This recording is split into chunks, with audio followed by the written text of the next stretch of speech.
বন্ধুরা, তারা আমাদের পানিতে মারতে চায়, তারা আমাদের ভাতে মারতে চায়।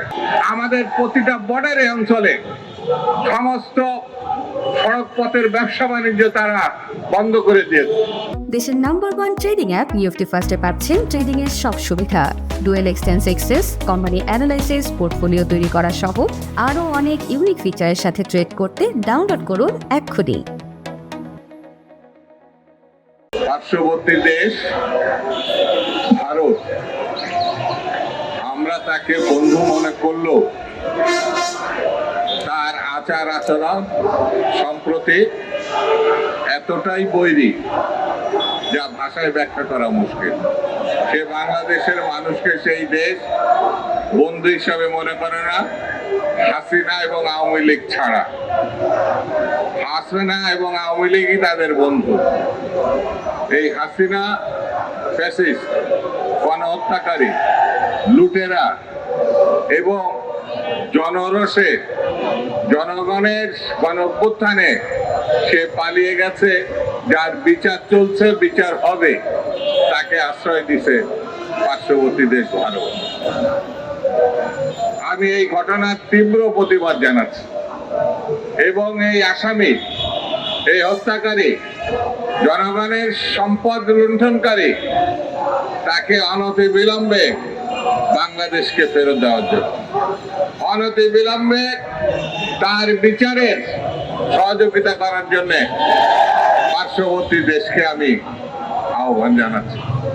বন্ধুরা, তারা আমাদের পানিতে মারতে চায়, তারা আমাদের ভাতে মারতে চায়, তারা আমাদের মুক্তিযুদ্ধের ভাবমূর্তিকে বিনষ্ট করতে চায়, তারা গণতন্ত্রকে ধ্বংস করতে চায়।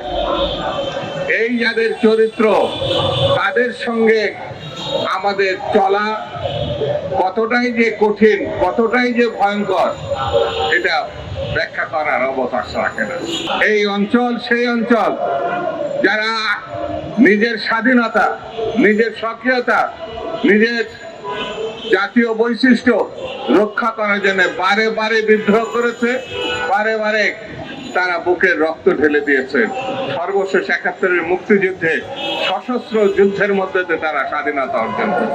অনেকে দাবি করে তারা আমাদের জায়গা দিয়েছিল, প্রশিক্ষণ দিয়েছিল, অস্ত্র দিয়েছিল, আর তার বিনিময়ে আমাদেরকে কত সম্পদ তারা লুণ্ঠন করেছে ৭১ পরবর্তীতে, তার ব্যাখ্যা করে বোঝানো খুব কঠিন। এত সম্পদ স্বাধীনতা পরবর্তী সময় ট্রাকে ভরে, মিল, তার যন্ত্রাংশ, তার সম্পদ, খাবার দাবার, যে সময় আমাদের খুব বেশি প্রয়োজন ছিল, তখন বর্ডারের ক্রস করে তারা নিয়ে চলে গেছে। সেই জন্য আমাদেরকে এই দেশ সম্বন্ধে, এই ভূখণ্ডের সম্বন্ধে, এই দেখেন গণঅভ্যুত্থানের ১ বছর আগে হওয়ার পরে সারা বিশ্বে তারা প্রচার করেছিল এখানে নাকি হিন্দু সম্প্রদায় নিরাপদ নয়। হিন্দুরা বারবার বলেছে তারা নিরাপদ, কিন্তু ভারত বারবার প্রচার করার চেষ্টা করেছে সারা বিশ্বে এখানে হিন্দু জনগোষ্ঠীর উপরে নির্যাতন করা হচ্ছে। কিন্তু ১ বছরের মধ্যে এটা প্রমাণিত হয়েছে এই দেশের মানুষ, হিন্দু, মুসলিম, বৌদ্ধ, খ্রিস্টান, সবাই শত শত হাজার হাজার বছর থেকে পাশাপাশি বসবাস করছে। এই দেশের মানুষ সাম্প্রদায়িক না এবং কোনো অন্য সম্প্রদায়ের প্রতি বিদ্বেষ বা হিংস্রতা প্রকাশ করেনি। যে সময় আমাদের পানির প্রয়োজন নাই, সেই সময় তিস্তার ব্যারেজ, ফারাক্কার ব্যারেজ এরা উন্মুক্ত করে দেয়।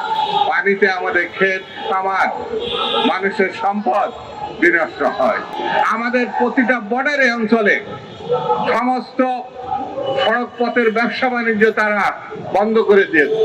কে আমাদের সাহায্য করলো কি করলো না, কে আমাদের বিরোধিতা করলো কি করলো না, তাতে কিচ্ছু যায় আসে না। বাংলাদেশের মানুষ তার যোগ্যতায়, তার কর্মদক্ষতায়, তার বুদ্ধিমত্তায় অতীতে যেমন টিকে ছিল, এখন যেমন টিকে আছে, ভবিষ্যতেও টিকে থাকবে।